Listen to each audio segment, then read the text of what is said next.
एक डरावना बरगद। एक सच्ची घटना। गांव का नाम। पिपलिया। मुख्य पात्र शिवराम, गौरी, बाला पिपलिया। गांव की सीमाओं पर एक विशाल बरगद का पेड़ था। यह पेड़ न सिर्फ गांव का सबसे पुराना था, बल्कि इसे लेकर कई डरावनी कहानियां भी प्रचलित थीं। कहते हैं, इस बरगद के नीचे रात में रुकने वाला व्यक्ति सुबह जिंदा नहीं लौटता। शिवराम गांव का एक निडर और जिज्ञासु युवक था। उसे इन कहानियों पर यकीन नहीं था। उसने कई बार गांव वालों को चुनौती दी कि ये सब सिर्फ अफवाहें हैं। एक रात शिवराम ने ठान लिया कि वह इस बरगद के नीचे जाकर रात बिताएगा और गांव वालों को सच्चाई बताएगा। उस रात शिवराम अपने दोस्तों गौरी और बाला के साथ बरगद के पास पहुंचा।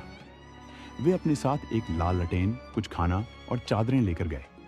जैसे जैसे रात गहरी होती गई, हवा ठंडी और भारी लगने लगी। पेड़ की शाखाएं अजीबोगरीब आवाजें कर रही थीं, मानो कोई फुसफुसा रहा हो। गौरी और बाला ने डर कर शिवराम से कहा, भाई वापस चलो, ये जगह सही नहीं लगती। लेकिन शिवराम ने उनकी बात को मजाक में टाल दिया।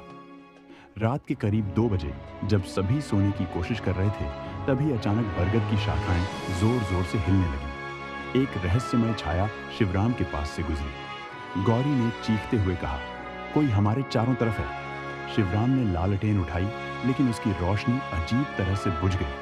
तभी पेड़ के ऊपर से एक भयानक आवाज आई, यहां से चले जाओ, यह जगह तुम्हारी नहीं है। यह सुनते ही तीनों के होश उड़ गए।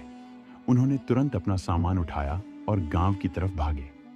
सुबह होने पर गांव वालों ने बताया कि उस बरगद के पास कभी एक साधु तपस्या करते थे और उनकी रहस्यमय मृत्यु के बाद से वहां अजीब घटनाएं होने लगीं। शिवराम ने उस दिन के बाद कभी बरगद का जिक्र नहीं किया। पिपलिया के लोग आज भी उस बरगद के करीब जाने से डरते हैं और वह पेड़ गांव की डरावनी कहानियों का हिस्सा बन चुका है।